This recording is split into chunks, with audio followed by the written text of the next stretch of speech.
ప్రభు నందు ప్రేమైనటువంటి దేవుని బిడలారా, దేవుడు మనలందరినీ ప్రేమించి ఈ శ్రేష్టమైన దివ్యమైన సమయాన్ని దేవదేవుడు మనందరికీ దయచేసినందుకు మన మధ్యలో మనతో ఉన్న యేసయ్యకి నా హృదయపూర్వకమైన వందనాలు చెల్లిస్తూ ఉన్నా. మీరు కూడా శ్రద్ధా భయభక్తులు కలిగి మంచి ఫలములు ఫలించి యుగయుగాలు పరలోకపు తండ్రితో ఆనందించాలని ఆశ కలిగి దేవుని సన్నిధిలో కూర్చున్న మిమ్మలను అభినందిస్తూ అందరికీ ప్రభు పేరిట వందనాలు తెలియచేస్తూ ఉన్నాను. దేవుని బిడ్డలారా, మనము ఈరోజు ప్రకటన గ్రంథము 13వ అధ్యాయం 11 నుంచి 18 వచనాలు ధ్యానం చేయబోతున్నాం. ఈ భాగం అంతటికి ఒక పేరు పెట్టడం జరిగింది. ఏంటి ఆ పేరు చెప్పండి? అబద్ధ ప్రవక్త ద్వారా బలవంతపు మత మార్పిడి అనే అంశము మనము ఈ భాగంలో చూడబోతున్నాం. ఇందులో మనము 11వ వచనములో ఈ అబద్ధ ప్రవక్తకు ఇవ్వబడిన అధికారాన్ని చూస్తాం. 12వ వచనములో అధికారముతో మత మార్పిడి చూస్తాం. 13, 14 వచనాలలో సూచిక్రియలతో మత మార్పిడి చూస్తాం. 15వ వచనములో ప్రాణభయముతో మత మార్పిడి చూస్తాం. 16, 17 వచనాల్లో ఆహార వస్తువులతో మత మార్పిడి చూస్తాం. చివరిగా 18వ వచనములో త్రిపుల్ 6తో మత మార్పిడి చూస్తాం. ప్రార్థన. ప్రేమ కలిగిన తండ్రి, వాక్యం అనే రొట్టె విరచి ఆత్మకు జీవాహారంగా పెట్టి మమ్మలను సర్వ సత్యములోనికి నడిపించుమని, నీ కుమారుని స్వారూప్యములో రూపాంతరపరచుమని యేసుక్రీస్తు నామమున అడిగి వేడుకుంటున్నాము తండ్రి, ఆమేన్. దేవుని బిడ్డలారా, గమనించండి. 11వ వచనములో మనకు భూమి నుండి వచ్చినటువంటి మృగం, మరి యొక్క మృగం అనే మాట కనబడుతుంది. చదవమ్మా 11వ వచనం. మరియు భూమిలో నుండి మరి యొక్క క్రూర మృగము పైకి వచ్చుట చూచితిని. ఆగమ్మ. తండ్రి, కుమార, పరిశుద్ధాత్మ అని దేవుణ్ణి మనము త్రియేక దేవుడిగా ఎలా చూస్తున్నామో, లూసిఫర్ కూడా ఈ లోకానికి అదే పద్ధతుల్లో వాడు లోకాన్ని మోసం చేయాలి అని తలంచాడు. ఎట్లా? చదవమ్మా. ప్రకటన గ్రంథం 12వ అధ్యాయం 13వ వచనం, ప్రకటన గ్రంథం 13వ అధ్యాయం 1వ వచనం, ప్రకటన గ్రంథం 13వ అధ్యాయం 11వ వచనం. 3 చోట్ల వీడి పేర్లు కనబడతాయి. మొదట చదవమ్మా. ఆ ఘట సర్పము. చాలు. వాడి పేరేంటి? మొదటి పేరు ఘట సర్పము. రెండో పేరు చూద్దాం. మొదటి పేరు ఘట సర్పం అండి. ఇప్పుడు రెండో పేరు చూద్దాం. మరియు 10 కొమ్ములను 7 తలలను గల ఒక క్రూర మృగము సముద్రంలో నుండి పైకి వచ్చుట. జాగ్రత్తగానండి. ఎక్కడి నుంచి వచ్చింది క్రూర మృగము? సముద్రములో నుండి వచ్చింది. ఓకేనా? ఇప్పుడు 11వ వచనం చదువు. 11వ వచనం చదువు అమ్మ. 13వ అధ్యాయం. మరియు భూమిలో నుండి మరి యొక్క క్రూర మృగము. విన్నారు కదా? మొదట మనం ఏం చూసాము? ఘట సర్పం. 2 ఏం చూసాము?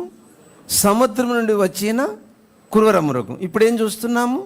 భూమి నుండి వచ్చిన మరొక, దీనికి ఒక పేరుంది, అబద్ధ ప్రవక్త. ఇప్పుడు మొత్తం 3 పేర్లు చెప్పండి. ఘట సర్పము, క్రూర మృగము, అబద్ధ ప్రవక్త. ఈ విధంగా ప్రపంచాన్ని ఏం చేయాలి వాడు? అంటే అందరి చేత వాడు ఆరాధించబడాలి, లేక పూజింపబడాలి. ఇదే కదా వాడి కోరిక. మీకు తెలుసు కదా ఏదైనా వనంలో ఏం జరిగిందో, అదే పరలోకంలో ఏం జరిగిందో. పరలోకంలో ఏం జరిగింది? దేవునితో నేను సమానునిగా చేసుకుందును అనుకున్నాడు. అప్పుడు దేవుడు అక్కడి నుంచి ఏం చేశాడు? త్రోసివేశాడు. ఇప్పుడు మీకు ఏమర్థమైంది? వాడి కోరికంతా ఏంటంటే అందరి చేత నేను ఏం చేయబడాలి? ఆరాధించబడాలి. వాడికున్న కోరిక. ఇక్కడ ఒక అప్లికేషన్ తీసుకుందాం మనం. వినండి. నేను హెచ్చింపబడాలి, నేను హైలైట్ అవ్వాలి, నేను అందరికీ కనబడాలి అన్న స్వభావము భయంకరమైన పాపం అండి. ఎట్టి పరిస్థితుల్లో ఈ తలంపు రానియొద్దు. ఇది సైతాను తలంపు. ఓకే, ఇక్కడ మీరు ఒక విషయం నేర్చుకోవాలి. గొర్రె పిల్ల కొమ్ము వంటి 2 కొమ్ములు అనే మాట ఉంది. ఈ 11వ వచనములో ఆ మాట ఉందండి. చదువమ్మా. గొర్రెపిల్ల కొమ్ము వంటి 2 కొమ్ములు దానికుండెను, అది ఘటసర్పము వలె మాట్లాడుచుండెను. వినండి, ఇక్కడ 2 కొమ్ములు అనే మాట లేదా కొమ్ము అనే మాటకు అర్థము ఈ అబద్ధ ప్రవక్తకు ఇవ్వబడిన అధికారము అని అర్థం. ఓకే, అబద్ధ ప్రవక్తకు ఇవ్వబడిన అధికారం. దేవుని బిడ్డలారా, ప్రజలందరూ కలిసి ముఖ్యమంత్రిని ఏం చేస్తారు? అధికారిగా చేస్తారు. అలాగే ఒక గ్రామ ప్రజలు ఒక ప్రెసిడెంట్ని ఏం చేస్తారు? అధికారిని చేస్తారు. ఒక వార్డు లేదా ఒక ఏరియాకు కార్పొరేటర్ని ఏం చేస్తారు? అధికారిగా చేస్తారు. ఇట్లా రకరకాలుగా అధికారాలు ఇవ్వబడతాయి. అలాగే వీడికి కూడా అధికారము ఇవ్వబడింది అనే విషయాన్ని మీరు అర్థం చేసుకోవాలి. ఓకే, ఇప్పుడు మీకు 5 పాయింట్లు చెప్తాను. వీడికి ఇవ్వబడిన అధికారముతో వీడు ఏం చేస్తూ వచ్చాడో చూద్దాం. ఓకేనా? నెంబర్ 1, వీడు మత మార్పిడి చేశాడు. దేంతో? వీడికి ఇవ్వబడిన అధికారముతో.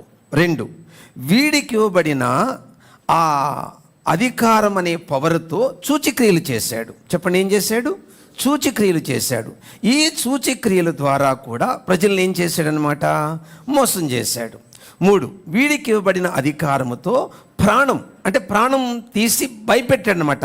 ప్రాణ భయముతో మనుషుల్ని ఏం చేస్తూ వచ్చాడు? మత మార్పిడి. ఓకే.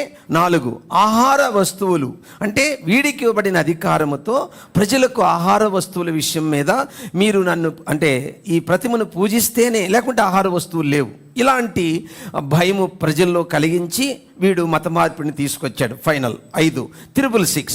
ఈ 5 పాయింట్లను వివరిస్తాను, చాలా జాగ్రత్తగా వినండి. ఓకేనా? ఇప్పుడు పాయింట్ 1కి వచ్చాం. వీడికి ఇవ్వబడిన అధికారాన్ని బట్టి వీడు ఏం చేస్తూ వచ్చాడో చూద్దాం. 12వ వచనం స్టార్ట్. అది ఆ మొదటి క్రూర మృగముకున్న అధికారపు చేష్టలన్నీయు దాని ఎదుట చేయుచున్నది. మరియు చావు దెబ్బ తగిలి బాగుపడి ఉన్న ఆ మొదటి మృగమునకు భూమియు దానిలో నివసించువారును నమస్కారము చేయునట్లు అది బలవంతము చేయుచున్నది. చూసారా? అందుకే ఇప్పుడు అంశం పేరు చెప్పండి. అబద్ధ ప్రవక్త ద్వారా బలవంతపు మత మార్పిడి. మీకు ఇప్పుడు ఆ వచనంలో దొరికింది కదా. ఈడేం చేస్తున్నాడు? ప్రజలను బలవంతం చేస్తున్నాడు. ఇప్పుడు నా ప్రశ్న, మానవుడికి దేవుడు ఏమిచ్చాడు? Good answer. ఈ స్వేచ్ఛను ఏం చేయకూడదు? ఎవరు హరించకూడదు. భర్తకు భార్యపై, భార్యకు భర్తపై దేవుని విషయంలో స్వేచ్ఛ లేదండి. అంటే వీళ్ళని ఆటంకపరిచే స్వేచ్ఛ లేదు. మీకు వివరంగా చెప్తాను, బాగా వినండి. ఏదోను వనములో ఆదాము పండు తినేటప్పుడు దేవుడు ఆపలేడా? ఆపగలడు. కారణం దేవుడే ఆ వ్యక్తికి ఇచ్చిన స్వేచ్ఛను హరించలేదండి. బాగా అర్థం చేసుకోవాలి మీరు. దేవుడే మానవుడికి ఇచ్చిన స్వేచ్ఛను హరించలేదంటే ఎవ్వరికి వారికున్న వ్యక్తిగత స్వేచ్ఛను హరించే హక్కు ఎవ్వరికీ లేదు. నేను దేవుని గురించి మాట్లాడుతున్నా. నేను వాళ్ళని పెళ్లి చేసుకుంటా, వీళ్ళని పెళ్లి చేసుకుంటా, నువ్వు నాకు నచ్చలేదు, నువ్వు పో, ఆ స్వేచ్ఛ గురించి మాట్లాడట్లా. కొంపదీసి ఎక్కడ పడితే అక్కడ స్వేచ్ఛ తీసుకోకండి. ఇక్కడ కాంటెక్స్ట్ ఏంటంటే ఓన్లీ గాడ్.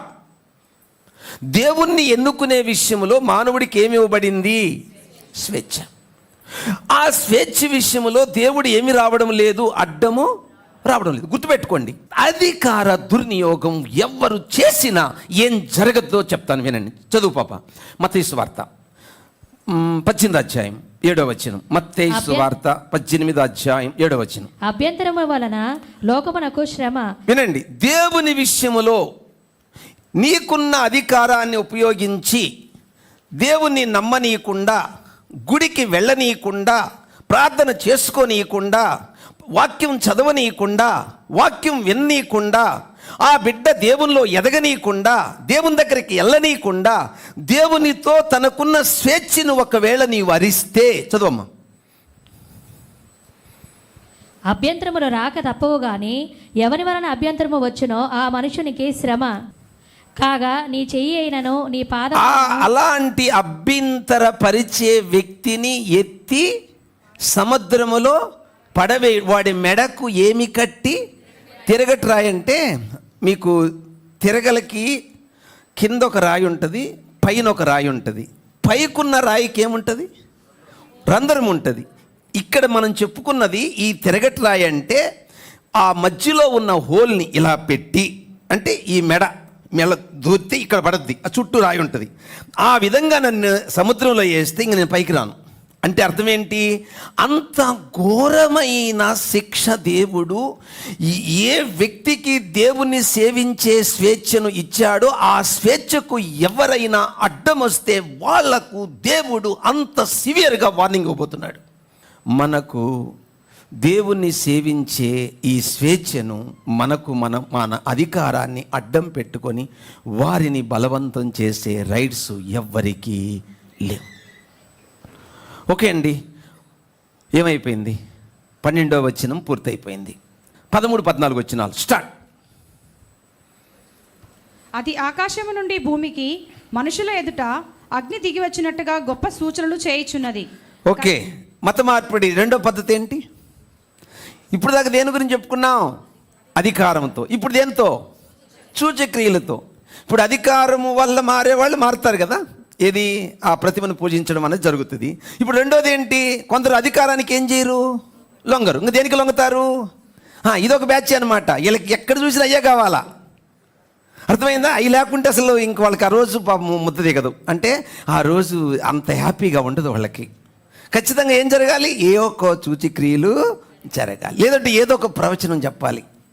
ఓ నా కుమార్తె, ఓ నా కుమారుడా, నీవు 6 నెలల్లో ఐశ్వర్యవంతురాలు అయిపోతున్నావు. నీకు నీ గర్భాన బిడ్డ పుట్టబోతున్నాడు. నీ ఇల్లు 2 అంతస్తుల మేడైపోతుంది. నీకున్న మామూలు కారు ఆపేసి ఒక పెద్ద కాస్ట్లీ కారు కొనబోతున్నావు. అబ్బా సూపర్. ఇలాంటి వాళ్ళ గురించి ఇప్పుడు ఏం చెప్తున్నాడో దేవుడు చూద్దాం. ఓకేనా? సూచక్రియలు బాగా వినండి. ఇప్పుడు నా ప్రశ్న, మోషే సూచక్రియలు చేశాడా? Yes or no? ఎస్.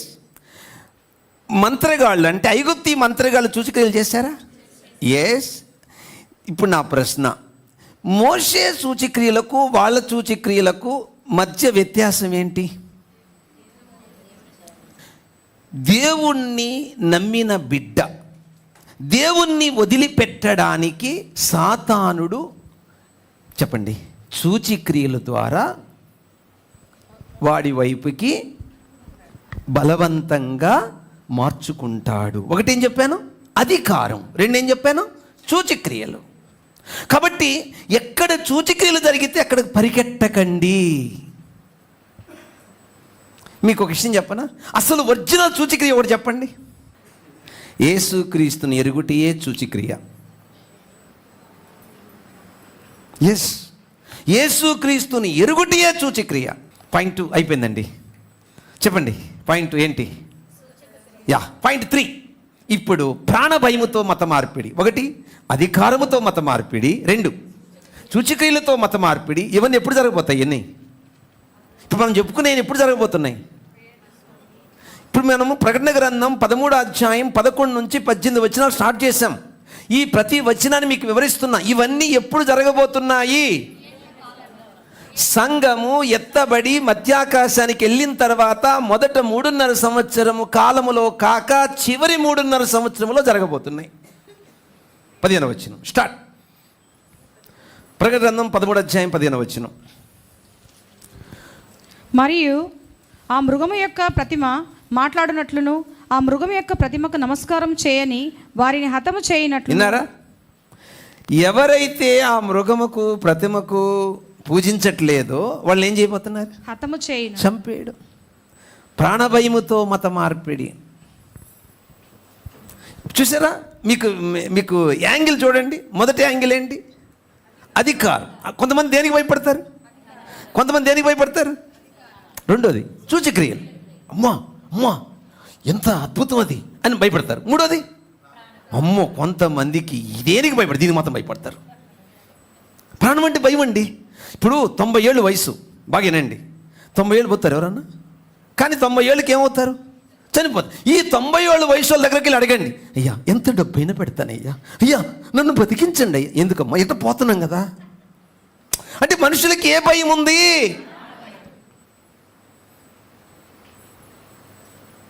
సరే, ఏ 20 ఏళ్ళు 30 ఏళ్ళు అంటే ఇంకా కొంతకాలం ఉండాలి కాబట్టి ఒకళ్ళు ఉండొచ్చు. అంటే నిజంగా యేసు ప్రభుని అనుభవించిన వాళ్ళకి దుర్వార్త ఏం కాదు, అది శుభవార్త. ఎందుకంటే కొద్ది క్షణాల్లో యేసు ప్రభుని చూస్తాం కాబట్టి మరణం దుర్వార్త కాదు.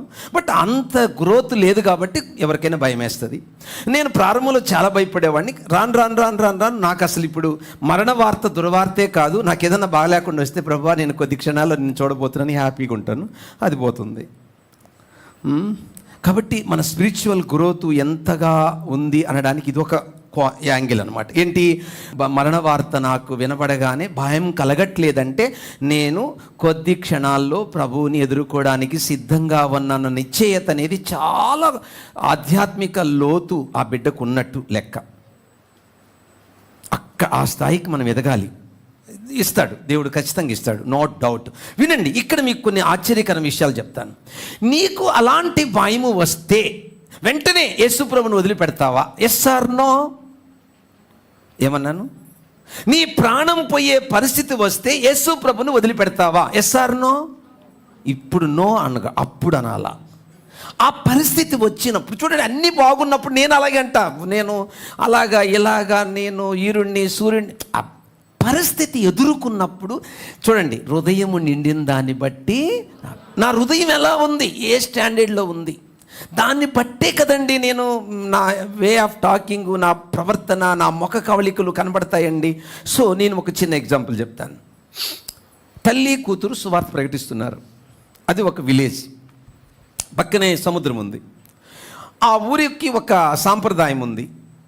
ఆ గ్రామ పెద్ద అనుమతి లేకుండా అక్కడికి ఎవరు ఎంటర్ కాకూడదు. ఎవరైనా ఎంటర్ అయితే పనిష్మెంట్ ఏంటంటే సముద్రం ఒకటి నిలబెడతారు, పెద్ద అల వస్తుంది, కొట్టుకుపోతే చచ్చిపోతారు. ఈ తల్లి బిడ్డకు వార్నింగ్ ఇచ్చారు, మర్యాదగా గ్రామాన్ని వదిలి వెళ్ళిపోండి, లేదంటే గ్రామ పెద్దకు చెప్పి మిమ్మల్ని చంపిస్తాము అని.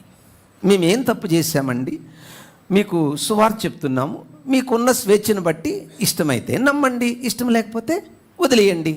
అప్పుడు వాళ్ళ కోపం వచ్చి, మిమ్మల్ని ఇక్కడికి పంపింది ఎవరు, మీరే అధికారంతో ఇక్కడికి వచ్చారంటే ఈ సర్వలోకానికి అధికారి అయిన దేవుడే మమ్మల్ని ఇక్కడికి పంపాడు అన్నారు. అమ్మా వినండి, అంటే దేవుడు చెప్పాడు అక్కడికి వెళ్ళమని, అది వచ్చారు. అది వాళ్ళు చెప్పింది కూడా నిజమే. ఈ మాట కోపం వచ్చి అధికారికి చెప్పారు. అధికారి వచ్చి వీళ్ళకి పనిష్మెంట్ ఇచ్చాడు. ఇదిగో పెద్ద పెద్ద అలలు వస్తాయి, అవి రాక తలికే మీరు నిర్ణయం తీసుకోండి అని. బాగా వినండి. ముందు తల్లిని పెట్టారు, ఆ తల్లికి వార్నింగ్ ఇచ్చారు. ఆ తల్లి ఏం చెప్పిందంటే, అయ్యా కొద్ది క్షణాల్లో నేను ప్రభుని చూడబోతున్నా, మరణము మాకు దుర్వార్త కాదు, మరణము మాకు శుభవార్త, కానీ మీకు చెప్తున్నాం సువార్త, ఆయన్ని నమ్మండి, మీ ప్రాణాన్ని దక్కించుకుంటారు. ఆయన కోపం రాదా? భయంకర కోపం వచ్చింది ఆ పెద్దకి. అప్పుడు పెద్ద ఆలోచింది, కోటకు పోయి చచ్చిపోయింది. కూతురు చెప్తున్నారు, నీ తల్లి ప్రాణాలు గాల్లో కలిసిపోయాయి, నీ ప్రాణాలు కూడా కలిసిపోతాయి, బీ కేర్ఫుల్ అన్నట్టు వార్నింగ్ ఇచ్చాడు. ఆమె ఏమందంటే, అయ్యా మీకు లోకం మటుకే తెలుసు, మాకు మరొక లోకం తెలుసు. మీకు ఈ లోకంతోనే జీవితం ఎండ్, బట్ మాకు అసలు జీవితం అక్కడ ఉంది, కాబట్టి అది మాకు శుభవార్త దుర్వార్త కాదు అందేమి.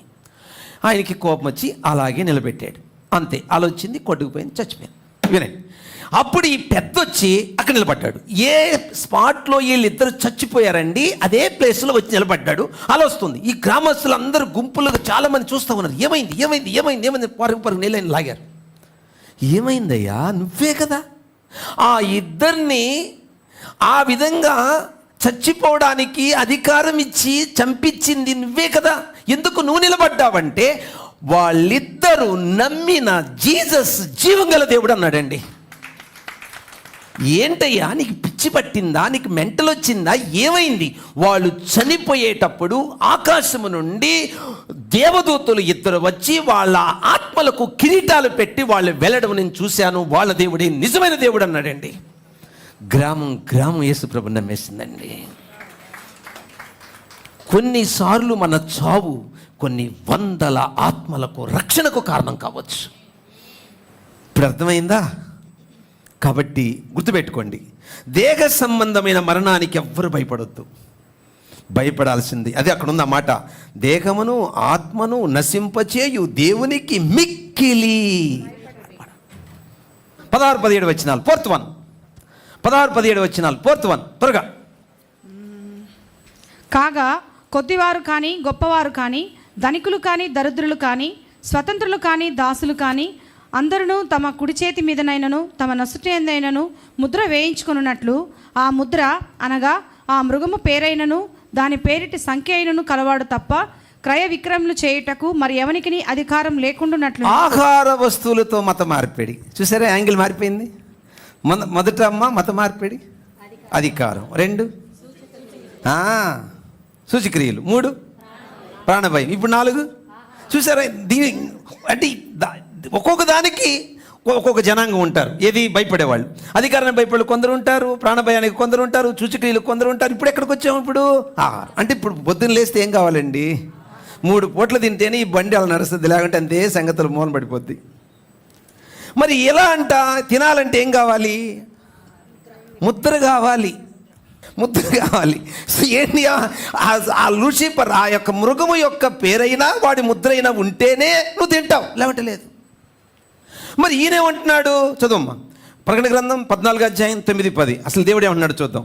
14:9-10. మరియు వేరొక దూత అనగా 3వ దూత వీరి వెంబడి వచ్చి గొప్ప స్వరముతో ఇలాగ చెప్పెను, ఆ క్రూర మృగమునకును గాని దాని ప్రతిమకు గాని ఎవడైనను నమస్కారము చేసి తన నొసటేమి చేతి మీదనేమి ఆ ముద్ర వేయించుకొనిన ఎడల ఏమీ కలపబడకుండా దేవుని ఉగ్రత పాత్రలో పోయబడిన. వేయించుకుంటే దేవుని ఉగ్రత వస్తుంది, వేయించుకోకపోతే రేషన్ కట్, ఫుడ్ కట్, బట్టల కట్, ఇంకేం లేదు, నువ్వేం కొనడానికి లేదు. ఈ ప్రపంచంలో ఏ వస్తువు కొనాలన్నా ముద్ర ఉండాలా, ఇలాంటి ఏం కొనడానికి లేదు.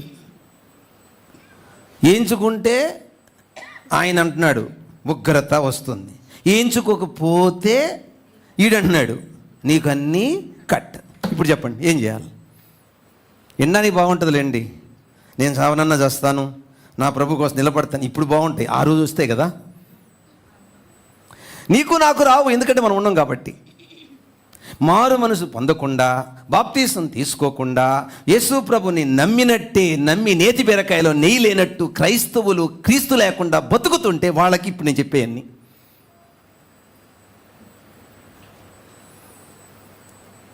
నిజంగా మారు మనసు పొంది బాప్తీసం తీసుకొని ప్రతిరోజు మనల్ని మనం పరీక్షించుకుంటూ దిద్దుకుంటూ జీవితాన్ని మార్చుకుంటూ ప్రభు కొరకు ఎదురు చూస్తే వాళ్ళకి ఇక ఇప్పుడు నేను చెప్పిన ఏ మాటలు వాళ్ళకు వర్తించవు. కాబట్టి మీకు ఏం చెప్తున్నానంటే, ఈ విధంగా రాను దినాల్లో వాడు ఆహార వస్తువులతో మత మార్పిడి చేయబోతున్నాడు. అప్పుడే ఈ మాట మత్తయి సువార్తలు 25లో ఉంటుంది.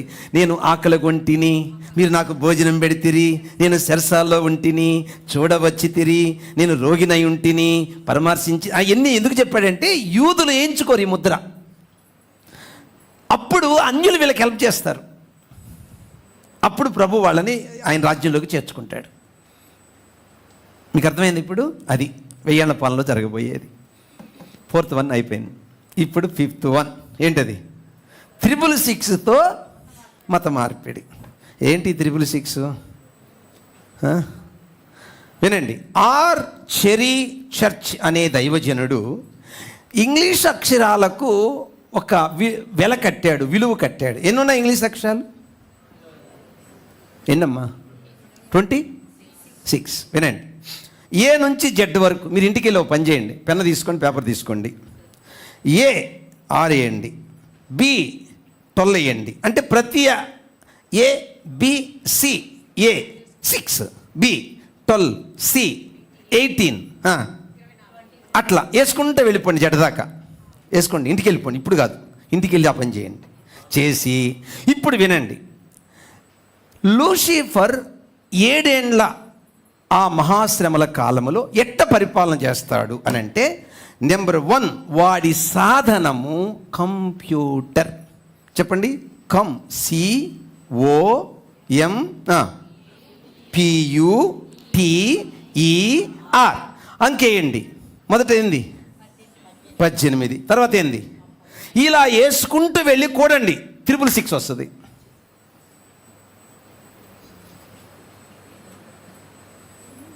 వాడి ఈరోజు ప్రపంచములో ఏమి లేకుండా బ్యాంక్కి వెళ్తే ఏమన్నారు? సర్వరా ఏమంటారు? సరిగా పనిచేయట్లేదు సార్, మళ్ళీ రండి. అయిపోయింది. ప్రపంచమంతా అంటారు అరిచేతిలో వైకుంఠం. అది అదే కంప్యూటర్, వాడి సాధనం. గుర్తుపెట్టుకోండి, ఆధార కార్డు అంటే అర్థం తెలుసా? మీ ఆధారాలన్నీ నా కాడ ఉన్నాయని అర్థం. అదే 666 కూడా. సో ప్రపంచాన్ని ఎలా పరిపాలన చేస్తాడంటే ఇదే మార్గం వాడికి. ఎస్. రెండోది స్థావరం. చెప్పండి. న్యూయార్క్. దానికి ఇంగ్లీష్ అక్షరాలు కట్టండి, 666 వస్తుంది. ఇంటికి వెళ్ళి చేయండి. నీకు ఆల్రెడీ పీడిఎఫ్ పంపించాను, ఎట్లా పెట్టాలన్నీ పంపించేశాను, మీరే ఎత్తుక్కోక్కర్లా. లాస్ట్కి ఏమొస్తుంది? 666 వస్తుంది. 3, వాడి గమ్యం చెప్పండి. డెవిల్, షియోల్ అంటే ఆత్మల లోకం అని అర్థం. ఎందుకు ఇదంతానంటే వాడి రాజ్యానికి ప్రజలు కావాలి. డెవిల్, షియోల్ అనే దానికి 666 వస్తుంది. చూసుకోండి మీరు ఇంటికి వెళ్ళి.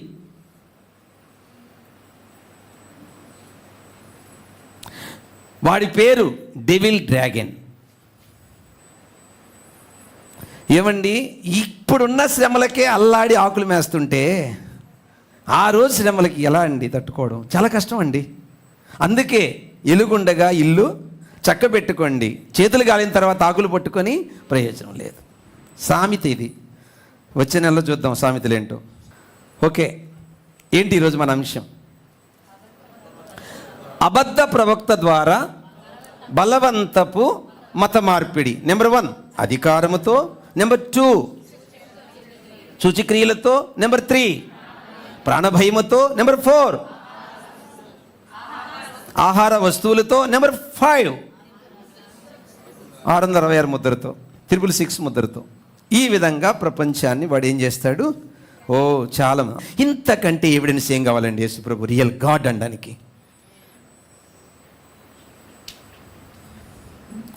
ఓకే, అందరూ లేచిన పడదు.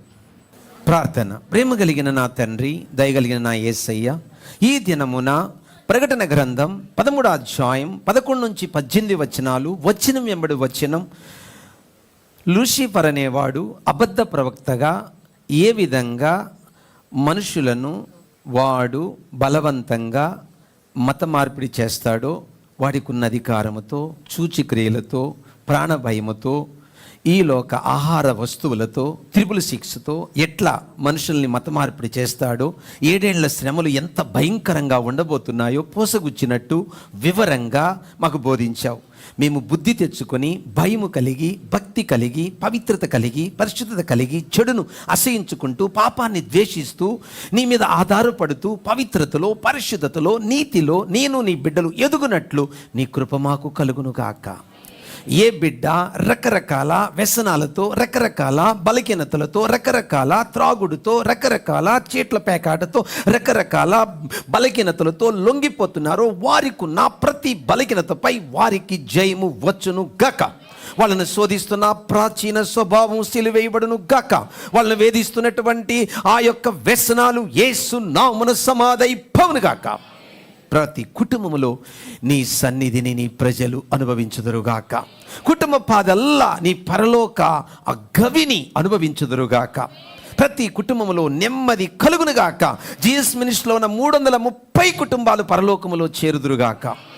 ఎవ్వరు విడవబడకుండా అందరూ నీ రాకకు సిద్ధపడుతురుగాక. ప్రతి కుటుంబాన్ని నైనా ప్రతి క్షణము పవిత్రతలో, పరిశుద్ధతలో, నీతిలో, యథార్థతలో నడిపించుమని యేసుక్రీస్తు నామమున అడుగుచున్నాము తండ్రి. ఆమేన్.